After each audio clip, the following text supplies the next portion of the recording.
예수의 좋은 일꾼이 되어 믿음의 말씀과 네가 따르는 좋은 교훈으로 양육을 받으리라. 망령되고 허탄한 신화를 버리고 경건에 이르도록 내 자신을 연단하라. 육체의 연단은 약간의 유익이 있으나 경건은 범사에 유익하니 금생과 내생에 약속이 있느니라. 아멘. 네, 오늘은 가장 중요한 훈련이라는 제목으로 말씀을 나누겠습니다. 요즘 우리 젊은이들 중에 보면 어느 때보다도 자기 개발, 또 자기 성장 이런 것에 열심을 내는 그러한 모습들을 봅니다. 서점에 가보면 성공하는 법, 부자가 되는 법, 건강해지는 법, 이런 책들이 넘쳐나고, 이제 소셜 미디어에도 보면 자신의 몸을 막 조각처럼 가꾼 사람들의 바디 프로필이라고 합니까? 그런 것으로 막 자기를 이렇게 나타내는 모습들을 볼 수 있죠. 여러분, 이 모든 현상의 이면에는 더 나은 나의 모습, 더 나은 삶을 향한 우리 사람들의 뜨거운 열망이 자리 잡고 있다라는 것을 우리는 알게 됩니다. 서점에 가면 신경 끄기의 기술이라는 책이 있습니다. 한때 베스트셀러가 되고 했던 유명한 책인데요. 여기 보면 좀 역설적인 이야기를 합니다. 인생에서 성공하려면 어떻게 해야 되는가에 대해서 이야기하면서 모든 것에 신경 끄고 모든 것을 가지려고 애쓰는 대신에 진정으로 중요한 가치를 선택하고 그것에 집중하며 나머지는 신경을 꺼야 된다, 이런 이야기를 합니다. 거기에 덧붙여 가지고 이렇게 말합니다. 그 저자는 삶에서 우리가 마주하는 고통의 총량은 정해져 있는 것이 아니다. 우리는 어떤 종류의 고통을 겪을지 선택할 수 있다. 헬스장에서 운동하며 느끼는 고통을 선택할 것인가, 아니면 병들고 쇠약해져서 느끼는 고통을 선택할 것인가, 이렇게 우리에게 질문을 하고 있습니다. 여러분, 이것은 사실 세속적인 자기 개발서의 이야기입니다. 하지만 여러분, 오늘 이 이야기는 오늘 우리가 읽었던 성경 본문과 아주 놀랍도록 맞닿아 있는 것을 우리는 알게 됩니다. 오늘 사도 바울은 자기의 영적인 아들인 디모데에게, 그리고 오늘 이 성경을 읽는 우리 모두에게 권면합니다. 세상의 수많은 가치와 이야기들 속에서 무엇을 버리고 무엇을 선택해야 하는지, 우리의 시간과 에너지를 어디에 쏟아부어야 하는지를 명확하게 가르쳐 주고 있는 것입니다. 자, 그러면 오늘 바울의 이야기 속으로 잠시 살펴보도록 하겠습니다. 오늘 본문 6절 이렇게 시작하죠. 다 같이 다시 한번 읽어볼까요? 6절입니다. 시작. 네가 이것으로 형제를 깨우치면 그리스도 예수의 좋은 일꾼이 되어 믿음의 말씀과 내가 따르는 좋은 교훈으로 양육을 받으리라. 아멘. 자, 여러분, 여기서 네가 이것으로 형제를 깨우치면 이렇게 말하는데, 이것으로라는 것이 뭐냐면 바로 앞선 디모데전서 4장 1절부터 5절까지의 내용입니다. 즉 마지막 때에 나타날 거짓 교사들의 가르침에 대한 경고를 가리키는 것입니다. 거짓 교사들은 뭐라고 말하냐면 혼인을 하지 말라, 특정 음식을 먹지 말라, 이러면서 하나님이 주신 창조 세계의 선한 것들을 금지하며 사람들을 미혹하고 있다라는 것입니다. 이런 것들로 형제를 깨우치라라고 말하는 것이죠. 바울은 디모데에게 이러한 거짓 가르침의 실체를 분명히 밝히면서 성도들을 깨우칠 것을 명령합니다. 이것이 바로 그리스도 예수의 좋은 일꾼의 첫 번째 사명이다라는 것이죠. 여러분, 좋은 일꾼은 어떤 일꾼일까요? 좋은 일꾼은 단순히 직분자나 목회자만을 의미하는 것이 결코 아닙니다. 오늘 이 자리에 계신 우리 모두가 각자의 삶의 자리에서 진리를 분별하고 진리가 아닌 것에 대해서는, 허탄한 것에 대해서는 아니요 라고 말하면서 주변에 이것을 알지 못하는 우리의 형제 자매들을 진리로 깨우치도록 부름받은 사람들이 다 그리스도 안에서 좋은 일꾼들이 되어지는 것입니다. 자, 여러분, 그런데 여기서 놀라운 영적인 원리를 우리는 발견하게 됩니다.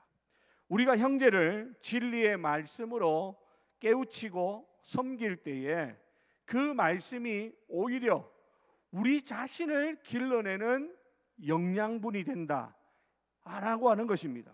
오늘 6절 하반절에 보니까 믿음의 말씀과 이가 따르는 좋은 교훈으로 양육을 받으리라 라고 말합니다. 여러분, 여기서 양육을 받는다라는 것은 마치 갓난아이가 젖을 먹고 자라나듯이 영적으로 자라나고 강건해지는 것을 의미하는 것입니다. 내가 다른 사람을 위해서 가르치기 위해 말씀을 깊이 묵상하고 그 말씀대로 살기 위해 몸부림치는 그 과정 속에서 하나님은 바로 나 자신을 가장 먼저 먹이고 입히고 훈련시키더라라는 것입니다. 자녀에게 성경을 가르치는 부모가 더 큰 은혜를 받습니다. 주일학교 교사들이 아이들을 가르치면서 자신의 믿음이 성장하는 그런 경험을 하게 됩니다. 여러분, 우리가 생각해 보면 다 알고 다 자격을 갖춘 사람들이 교사도 되고 교육자도 되고 직분자가 되고 그러는 것 같지만 사실 모든 것을 다 갖추고 시작하는 사람은 결코 없습니다. 목회자인 우리도 하다가 보면, 처음 시작할 때 보면 아직도 미숙하고 연약한 부분들이 많이 있습니다. 그렇지 않습니까? 그뿐만 아니라 우리 직분자들도 마찬가지라는 것이죠. 하지만 부족하고 미숙하고 연약한 부분들이 있지만 다른 사람들을 가르치기 위해서 내가 한 번 더 기도하고 한 번 더 성경 읽고 한 번 더 말씀을 묵상하고 하는 그런 과정을 통해서 나도 모르는 사이에 내 신앙이 성장하게 되고 성숙하게 되어진다라고 하는 것입니다. 그래서 우리 흔히 그런 말을 하죠. 자리가 사람을 만든다라고 말입니다. 여러분, 그게 그냥 있는 말이 아닙니다. 직분을 받고 나면, 자기에게 중요한 책임이 맡겨지고 나면 그것 때문에 평소에 안 하던 기도를 하게 돼요. 평소에 안 보던 성경을 남들보다 한 장이라도 더 보려고 하게 됩니다. 우리 주일학교 교사들이 얼마나 많이 수고합니까? 얼마나 많이 했습니까? 이번에도 보니까 우리 영유치부부터 시작해가지고 교사들이 너무나 많이 했습니다. 우리 중고등부 수련회도 가보니까 그 무뚝뚝한 아이들 데리고 말씀을 가르치고 하는 게 여간 쉬운 일이 아닌데, 그런데도 우리 교사들이 열심히 애쓰는 그러한 모습들을 봅니다. 그런데요, 거기에 있는 우리 교사들이 처음부터 다 그런 모습이었을까? 아니었을 것입니다. 조금 부족한 모습도 있고 좀 모자란 모습도 있을 것이고 아직 미성숙한 그러한 모습도 분명히 있는 것이 사실일 겁니다. 그런데 아이들 앞에 서기 위해 한 번 더 성경 읽고 한 번 더 기도하고 한 번 더 자신을 돌아보는 그런 시간들이 결국은 아이들 앞에 설 수 있는 그런 자격 있는 교사로 세워지게 만들어 간다라고 하는 것입니다. 그러므로 사랑하는 성도 여러분, 오늘 우리가 하나님 앞에서 직분을 받고 또 책임을 맡아 그 일을 감당하는 것, 그거 때로는 내가 할 수 있을까 싶기도 하겠지만, 그러나 여러분 절대 주저할 필요가 없습니다. 믿음으로 내가 도전하면서 그것까지 한 번 더 기도하다 보면 나도 모르는 사이에 내가 자라있는 그러한 모습을 보게 된다라고 하는 것입니다. 그러니까 하나님께서는 이런 일을 통해 가지고 어떻게 해요? 우리를 하나님의 좋은 일꾼으로 빚어가시는 것이다. 우리는 어떻게 하면 됩니까? 순종하면 됩니다. 하나님 말씀에 순종하고 하나님 내게 힘 주실 때 열심히 충성하면 됩니다. 그러면 하나님께서 우리를 하나님 쓰시기에 합당한 일꾼으로 만들어 주신다라는 사실을 꼭 기억하고 명심하실 수 있기를 주님의 이름으로 부탁을 드립니다.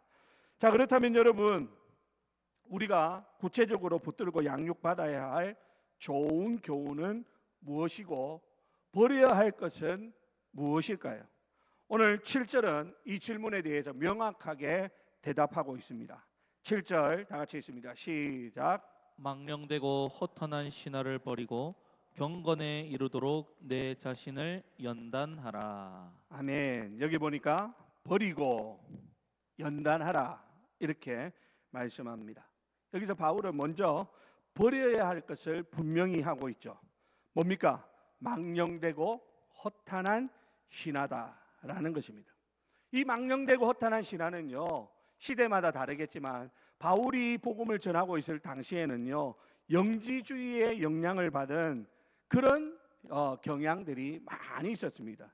그래서 우리 지금 로마서 말씀을 계속 살펴보고 있지만 근거 없는 족보 논쟁, 율법적인 그런 규율, 이런 거를 가지고 성도들을 신앙의 본질에서 멀어지게 만드는 그런 헛된 가르침들이 너무나 많이 있더라라는 것이죠. 그러니까 하나님 앞에서 우리가 붙들어야 되는 것은 놓치고 진짜 중요한 것은 잃어버리고 별로 중요하지 않은 것, 이것 때문에 할례를 받았느냐 안 받았느냐, 네가 유대인이냐 비유대인이냐, 이런 거를 가지고 네가 율법을 얼마나 지켰냐, 11조를 어떻게 했고 뭐 주일 성수를 어떻게 했고 하면서 그런 율법적인 조항들을 세세하게 만들어 가지고 그것 가지고 자신을 돌아보는 것이 아니라 다른 사람들 판단하기에 바쁜 그런 신앙생활을 하게 만드는 것이 뭐라는 겁니까? 망령되고 허탄한 신하다라는 것입니다. 오늘날도 우리 주변에 보면 이러한 망령되고 허탄한 신하는 모양만 바꾼 채 여전히 존재하고 있습니다. 그게 뭐냐면 예수만 믿으면 만사 형통한다, 예수 믿으면 부자 된다, 이런 식의 기복주의 신앙이라든지 하나님의 말씀의 권위보다 개인의 신비한 체험이나 예언을 중시하는 신비주의적인 그런 신앙이라든지 교회의 본질적인 복음 전파와 그 세상 복음 전파보다 세상의 그 유행과 프로그램을 따라가는 세속주의라든지 아니면 이것만 하면 구원받는다라는 식의 극단적인 종말론이라든지 이런 많은 것들이 어떻게 하고 있습니까? 오늘 우리의 영혼을 좀먹고 또 우리의 신앙의 본질을 흐리는 허탄한 신하들이다라고 하는 겁니다. 제가 소문으로 듣기로는 어떤 교회는 그 교회는 순대를 먹으면 안 돼요. 순대를 먹으면 절대 안 돼요. 그래서 담임 목사를 청빙하는데 순대를 먹느냐 안 먹느냐 물어보고 순대를 안 먹는다 하고 목사님은 몰래 다른 지역에 가가지고 먹고 오고 그런 이야기들이 오늘날 교회 안에도 있습니다. 뭐 그거는 제가 뭐 여러분들이 웃자고 한 이야기지만 아까 말씀드렸던 거 있죠. 우리 안에 있는 끝없는 헛된 것들로 말미해 가지고 막 신비주의 체험을 강조한다든지 아니면 또 뭐 예언을 중시하는 그런 모습이라든지 복음보다 더 중요한 것 이런 것들을 막 해가지고 세상에 막 흘러가는 유행하는 프로그램을 쫓아가도록 하는 그러한 모습들, 이러한 것들이 교회 안에서 하나님의 복음을 흐리게 만드는 그런 허탄한 신화의 모습으로 우리 안에 존재할 수 있다라고 하는 것입니다. 자, 바울은요 이러한 것들을 뭐라고 말합니까? 단호하게 버리라 말합니다. 이 버리라라는 말은요 영어로 보니까 reject, 거부하라는 것입니다. 절대 그것을 받아들이지 말라라고 명령합니다. 적당히 타협하거나 거리를 두는 것이 아니라 의지적으로 거부하고 내 삶에서 내쫓으라 라고 하는 강력한 공고, 라는 것이죠. 그리고 버리는 것에서 그치지 않고 적극적으로 취해야 될 것도 바울은 말씀하고 있죠. 그게 뭡니까? 경건에 이르도록 내 자신을 연단하라 라는 것입니다. 여러분, 이 연단하라라는 것은요, 이 단어는요, 운동선수가 경기에서 승리하기 위해서 땀 흘려 훈련하는 모습을 묘사하는 단어에서 나온 단어가 바로 이 연단하라라는 것입니다. 여러분, 우리 알다시피 올림픽이 가까워지면 우리나라 국가대표 선수들을 이렇게 찾아가 가지고 훈련하는 모습을 보여주기도 하죠. 거기에 보면 얼마나 많은 땀과 노력을 하는지, 심지어 그렇게 이야기하는 선수도 봤습니다. 나보다 땀을 더 많이 흘린 선수가 있다면 금메달을 그 사람한테 줘도 내가 거부하지 않겠다. 그만큼 자기가 자기 자신을 연단하는 일에 최선을 다했다라고 하는 것이죠. 여러분, 실제로 그럴 겁니다. 자, 그렇다면 여러분, 오늘 우리의 신앙에 있어서 경건에 이르도록 내 자신을 연단하라 라고 했는데, 여러분, 우리의 신앙의 경건은 저절로 주어지는 것이 결코 아니라는 겁니다.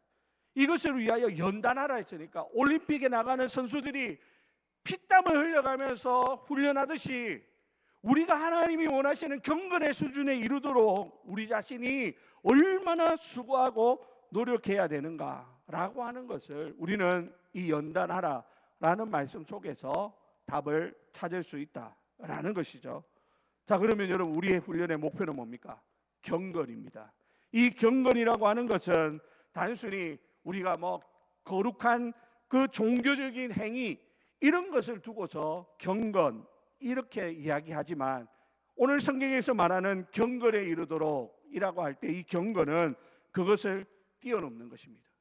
종교적인 행위뿐만 아니라 우리의 삶의 모든 영역에서 하나님을 의식하고 하나님을 존중하고 하나님의 뜻에 순종하려는 삶의 태도를 바로 경건이라고 말하는 것이죠. 그러니까 하나님 앞에서 살아가는 삶, 그것이 바로 우리의 경건이다라는 겁니다. 주일날 와서 거룩하게 기도하고 손을 들고 찬양하고 하나님 앞에서 흩어지지 않는 그러한 복장으로 하나님 앞에 나와 앉아 있는 것, 이것을 넘어서는 거라는 거예요. 우리의 삶의 모든 영역에서 하나님 앞에서 부끄럽지 않는 그러한 삶을 살아내는 것. 저는 그래서 어떻게 합니까? 그것을 지켜내기 위해서 우리는 날마다 말씀 묵상을 하는 것이죠. 여러분, 이 말씀 묵상이 왜 필요합니까? 이 말씀의 거울로 우리 자신을 매일매일 보아야 하기 때문에 그렇습니다.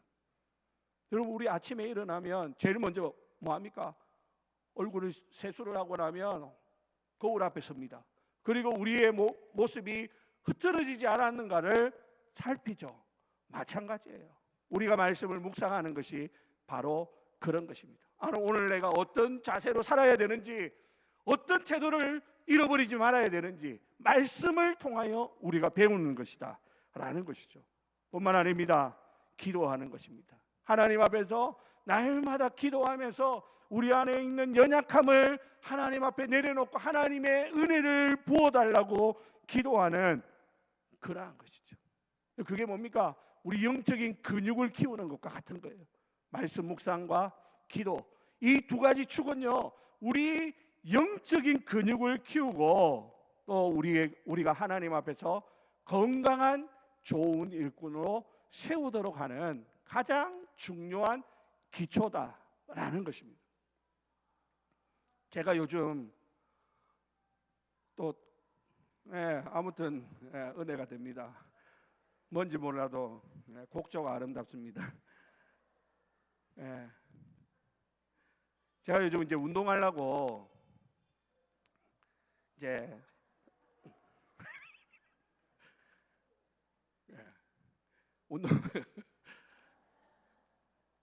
운동을 하려고 이제 헬스장에 가가지고 운동을 하는데 운동하는 게 쉽지 않아요.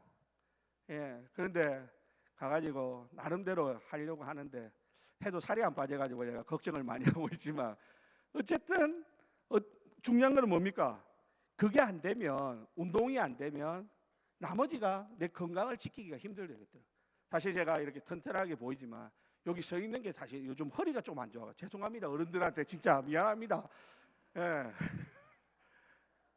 디스크가 좀 있어가지고 허리가 안 좋아가지고 서 있으면 예배 마치고 나면 다리에 피가 안 통해가지고 좀 마비 같은 게 와가지고 이게 운동을 안 하면 더 심해지더라고. 그래서 어쨌든 간에 1시간 이상 걸으려고 하고 뛰려고 하고 이렇게 하는데 우리 신앙도 마찬가지라는 거예요. 가만히 내본다고 내 신앙이 건강해지는 게 아니라는 거예요. 날마다 말씀 묵상과 기도로 내 육신의 근육을 키우듯이 내 영혼의 내 신앙의 근육을 키우고 또 그것을 통해서 하나님 앞에 내 뜻을 꺾고 하나님 뜻에 순종하는 훈련을 매일같이 해야 하는 것이죠. 여러분, 이 훈련에는요 분명 땀과 수고가 따릅니다. 하지만 이 훈련이야말로 우리 인생에 있어서 가장 중요한 훈련이라고 하는 사실을 우리가 잊어서는 안 되는 것이죠. 자, 그러면 여러분, 왜 이 경건의 훈련이 우리 인생에서 가장 중요한 훈련일까? 오늘 8절은 그 이유를 육체의 연단과 비교하여서 이렇게 설명합니다. 다 같이 읽습니다. 8절 시작. 육체의 연단은 약간의 유익이 있으나 경건은 범사에 유익하니 금생과 내생에 약속이 있느니라. 아멘. 자, 여러분, 여기 보면 사도 바울은 육체의 훈련, 즉 건강을 위한 운동의 가치를 무시하지 않습니다. 분명 유익이 있다 이렇게 말하죠. 그런데 어떤 유익이라고 말합니까? 약간의 유익이다라는 겁니다. 여러분, 건강한 육체는 우리가 이 땅에서 하나님의 사명을 감당하는 데 있어서 중요한 도구가 됩니다. 건강해야 교회도 섬길 수 있고 사역을 할 수 있는 것이죠. 그런데 여기서 말하는 약간의 유익이라는 말은 무슨 말입니까? 약간의 유익은 일시적인 유익이다라는 겁니다. 무슨 말입니까? 아무리 열심히 운동하고 관리해도 결국 우리 육신은 늙고 쇠하고 결국 하나님의 앞에서 우리의 영혼이 부름받고 나면 그 육신은 어떻게 됩니까? 흙으로 돌아갈 것이기 때문에 성경은 이것을 약간의 유익이다, 일시적인 유익이 있다라고 바울이 말씀하는 것입니다. 자, 그런데 여러분, 경건은 어떻습니까? 바울은 경건은 범사에 유익하다라고 말씀하고 있죠. 이 범사에라는 말은 무슨 말입니까? 경건이 우리 삶의 특정 영역만을 말하는 것이 아니라 모든 영역입니다. 우리의 내면 세계에서부터 우리의 가정, 우리의 직장, 사람들과의 인간관계, 또 우리가 물질을 사용하는 그 순간, 그리고 시간을 관리하는 모든 것에 영향을 미치고 그것들을 복되고 가치 있게 만들어준다라는 것입니다. 경건한 사람들은 어때요? 고난 속에서도 인내를 배웁니다. 형통할 때는 교만하지 않고 감사할 줄 압니다. 관계 속에서 사랑과 용서를 실천합니다. 경건은 우리의 삶 전체를 하나님의 은혜로 채우는 중요한 통로가 되는 것이다 라고 하는 것입니다. 뿐만 아닙니다. 이 경건의 유익은 이 땅에서의 삶뿐만 아니라 여기 말하는 금생에만 머물지 않고 뭐라고요? 경건은 내생에 약속이 있다라고 말씀합니다. 여러분, 이것이 바로 경건의 훈련이 다른 모든 훈련과 비교할 수 없는 이유라는 것이죠. 경건은 이 땅에서의 풍성한 삶뿐만 아니라 죽음 너머의 영원한 생명, 하나님 나라에서의 영원한 상급을 약속받는 유일한 훈련인 것입니다. 우리가 땀 흘려 키운 육체의 근육은 무덤에 가지고 갈 수 없지만 경건의 훈련을 통해서 빚어진 우리의 영혼은 영원한 하나님 나라의 시민으로 합당하게 준비시켜 준다라고 하는 것입니다. 그러므로 사랑하는 성도 여러분, 무엇에 여러분들의 인생을 투자하시겠습니까? 곧 사라질 것을 위해 분주하게 살 것이 아니라 아니면 어쩌면 영원한 것을 위해 오늘 기꺼이 이 영적인 훈련에 땀을 흘려야 되지 않겠느냐라는 것이죠. 오늘 바울은 분명하게 권면합니다. 세상의 헛된 것에 거기에 우리의 마음, 시간, 물질 빼앗기지 말고 영원한 것을 붙잡으라 라고 말합니다. 사랑하는 우리 성도 여러분, 얼마나 이 세상이 살아가기가 힘듭니까? 어렵습니까? 정말 우리 험한 세상을 살아가는 우리 성도님들 보면 존경스럽습니다. 그렇지만 여러분, 그럼에도 불구하고 아무리 세상이 살아가는 힘들고 어려운 가운데 내가 최선을 다하고 있다 해서 경건의 훈련을 우리가 소홀히 여기서는 안 될 것입니다. 세상에 힘을 쏟는 것에 비하여서 우리의 경건의 훈련이 소홀히 여겨지지 않도록 여러분 스스로 우리 스스로의 신앙을 날마다 점검하고 하나님 앞에서 훈련하시기 바랍니다. 교회에서는 여러분들이 그렇게 할 수 있도록 매주마다 토요일 특별 새벽 기도회를 하고요. 1년에 그 무더운 여름에는요, 우리 성경 통독을 하고요. 또 우리 수요일 날에는 함께 기도하자고 하고요. 자꾸 이런 것들을 만드는 이유가 뭡니까? 여러분, 우리가 이거 하지 않으면 우리 어르신들 보면 집에만 계시다 보면 몸에 근육이 다 빠져버리잖아요. 그러면 이제 다리에 힘이 없어요. 그러면 이제 걷지 못하는 거예요. 이 신앙도 마찬가지입니다. 내가 오랫동안 신앙했다는 그것만 믿고 가만히 앉아 있다가 보면 나도 모르는 사이 영적 근육들이 다 빠지고 힘없는 그런 나약한 신앙의 모습이 될 수밖에 없다라는 것입니다. 여러분, 무더운 여름이지만 오늘 살아가기 너무나도 빡빡한 이 세상이지만 여러분, 경건에 훈련하는 일에 열심을 내시기를 바랍니다. 하나님 앞에서 더 말씀 묵상으로 하나님 뜻을 깨우치기를 바랍니다. 날마다 깨어서 기도함으로 하나님의 뜻을 분별하고 하나님이 원하시는 삶을 살아낼 수 있기를 바랍니다. 우리가 살아가는 이 세상에서의 이 빡빡한 이 세상의 삶을 이겨낼 수 있도록 날마다 하나님으로부터 새 힘을 공급받고 은혜 가운데 승리하는 삶을 사는 사랑하는 우리 주례교회 모든 성도님들이 다 되시기를 예수님의 이름으로 축원드립니다. 우리 함께 찬양하고 기도하도록 합시다. 하늘의 것을 구하게 하소서.